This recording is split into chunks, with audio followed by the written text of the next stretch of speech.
There is a lot of different advice out there for people who want to start their own bands. I've been in and out of various different bands since I was 14. I've been in bands that lasted for one practice and then imploded. I've been in bands that had a meteoric rise and then just as meteoric a crash to the ground. And I've been in a band that's been going for 20 years and is still going strong today. In that time, I've learned a lot about who you want in your band and who you don't. And for those of you with the dream of putting together a band to have an impact on the British music industry, I think some of the things I've learned could be useful. So today, I'd like to talk about 5 different types of musician who, if you invite them into your band, will bring it crashing down like the Hindenburg.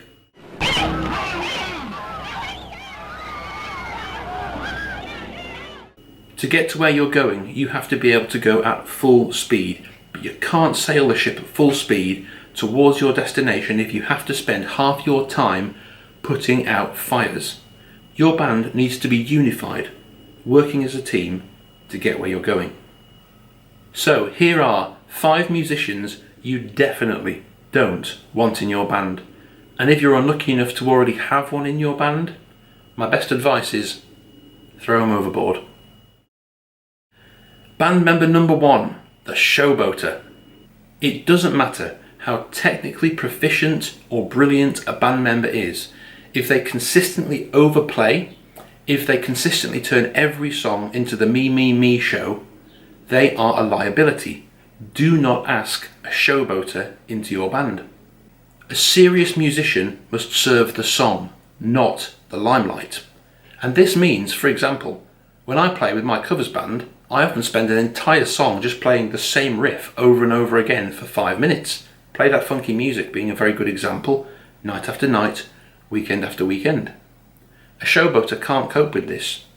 They'll complain about being bored, or they'll bang on about expressing themselves as a cover for wanting more opportunity to show off. If you ask a showboater to tone it down or to play a little bit less, they will be visibly displeased with the request. After a little while they'll start to argue with you, and then after a little bit longer they will start to flat refuse. Beware the showboater, because when you inevitably have to either kick them out of the band or shut the band down, they will resent you more than anyone else because you've taken away another slice of their ever so precious limelight. Band member number 2, the easily offended tantrum thrower. For bands to improve, they need to be able to give each other honest, unfiltered feedback without anyone taking offence. Any band member needs to be able to say to another band member, I didn't really like what you did there, without anybody kicking off, storming out, or taking their ball home. You can't be serious, man. You cannot be serious! The covers band I play with, Another Crisis, have been going for 20 years and I've been with them for over 8.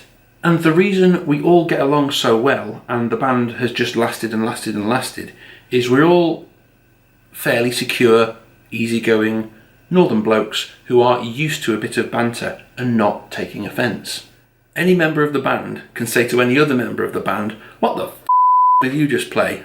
And everyone will just laugh, no one will take offence, and the feedback will be taken on board without anyone getting touchy or thin-skinned about it.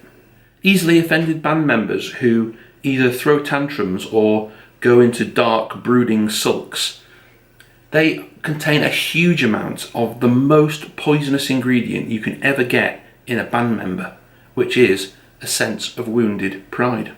If you are a band leader, there are few flashing red lights quite as important to look out for as wounded pride. I once had a band member quit my band via Facebook post because I had to cancel a practice due to my first child being born. In a different band, I once asked a bass player to stop playing a very loud, obtrusive slap bass part all the way through a quiet acoustic ballad. The bass player deleted me off all social media accounts and didn't speak to me again for weeks. Of course, I never jammed with him again. Why would I after that? People who get too precious about what they play are serving their own egos, not the band. not the song. And people like that, they need to be either kicked out or not invited into the band in the first place. Band member number 3, the unreliable man-child. We all know one. He or she is late for everything, every damn time. They are late to virtually every gig, meaning they don't do their fair share of unpacking the gear or setting up, but they still take an even cut of the money every night. The unreliable man-child is late responding to emails or messages, if they bother to respond at all.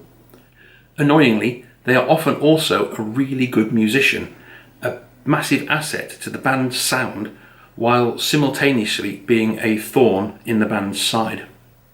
I live just around the corner from Catterick Garrison, which is the biggest army base in Europe, and because of that I would frequently, in pre-COVID times, be invited to go on to the various barracks and perform for functions and events that they were having with the band.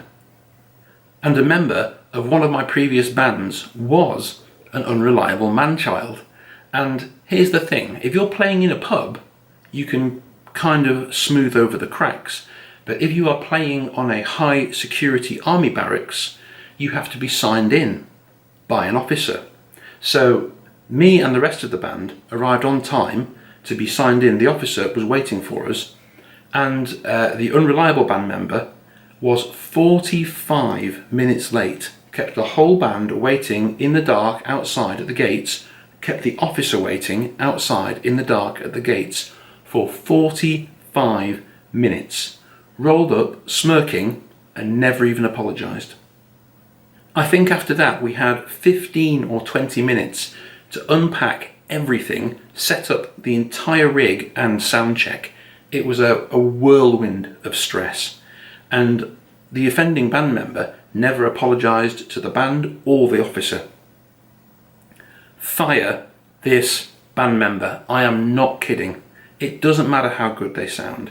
If you've talked to them about being on time, responding to messages, getting organised, and they've not shown willing, kick them out. Band member number 4, the pretender. Every orchestra needs a conductor, and every band needs a leader. Not a dictator, not an authority-obsessed petty idiot, but someone who can say, if it ever needs to come down to the crunch, okay guys, we can't agree, so I'm making the decision, we are doing this. Now, the importance of a band leader applies more to a band trying to make it than a band just knocking around for a bit of fun. A covers band can operate a bit more as a committee because the bar is quite low. Their main goal is to get some weekend gigs, have a bit of fun, and get some money in their back pocket. A band hoping to make it, to become famous, to top the charts, however, needs a visionary. It needs someone in the driving seat who can see where the band is going and how to take them there. They are aiming to do something extraordinary, difficult, to succeed where most people fail. And for that, they really do need a leader. For the Beatles, it was their manager, Brian Epstein. For Queen, it was the frontman, Freddie Mercury. For Oasis, it was the lead guitarist and songwriter, Noel Gallagher. There needs to be someone who is effectively in charge, even if he or she never actually uses that power. Ideally, every band member should actually have some input, but a band won't work if there is a member of the band who secretly feels that they should be the leader. It was partially a leadership struggle that actually sunk the Seahorses. John Squire was the leader of that band, but after 3 years on the road and 3 years gaining experience and writing, frontman Chris Helm wanted one hand, probably fairly, on the steering wheel. That's also what happened with the Beatles. Brian Epstein died, and John and Paul went into a kind of cold war over who would be the new leader in the absence of Brian, and eventually the band collapsed.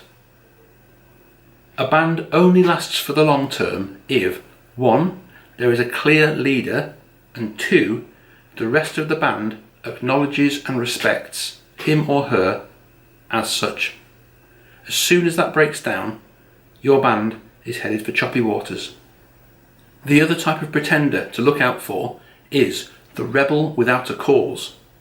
They don't particularly want to take over leadership of the band, but they do want to undermine whoever is currently leading it.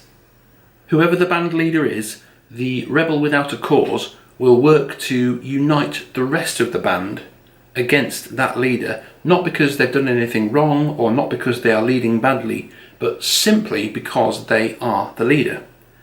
The rebel without a cause tends to resent anyone who ever holds authority over him or her. A rebel without a cause will not only wreck the band, they will also sabotage the friendships within the band. The rebel without a cause is one of the most dangerous, so beware.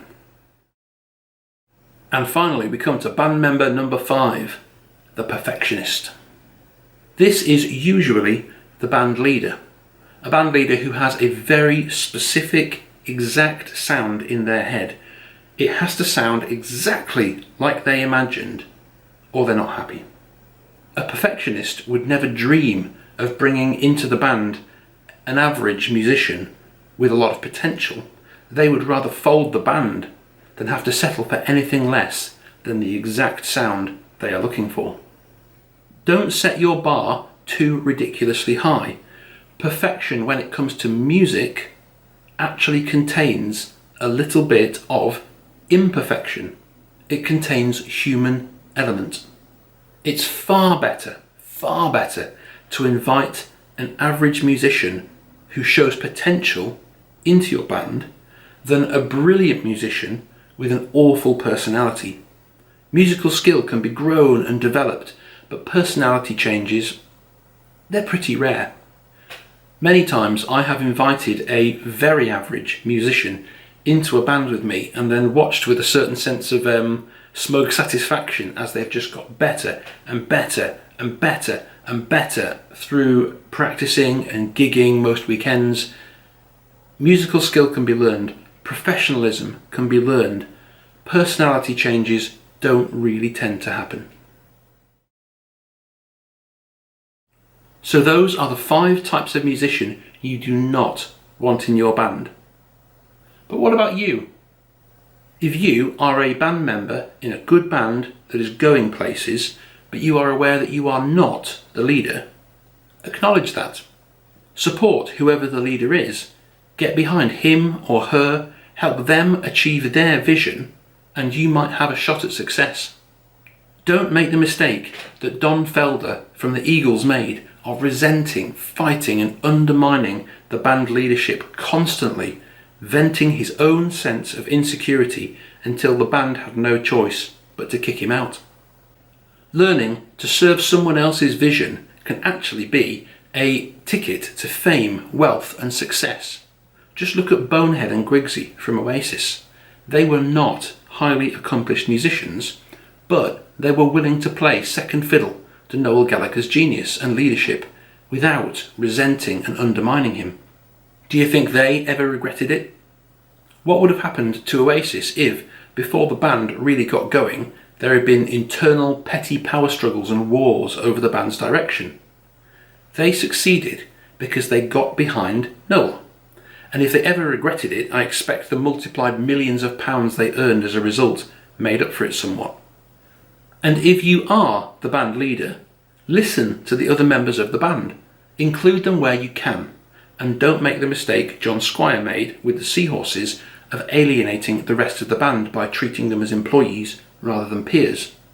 Noel Gallagher hung out with and drank with every member of Oasis. They were all mates, but they also recognised that he was the boss. And it worked. Figure out where you fit in the big picture of your band and embrace your role. If you're not happy in the position in the band you're currently in, don't bring the band down in flames. Leave quietly, respectfully, without a fuss, and stay mates with people wherever you can, because you never know when you might end up jamming again. For a band to succeed, there has to be a leader, but that leader can't lead without the support and respect of the band.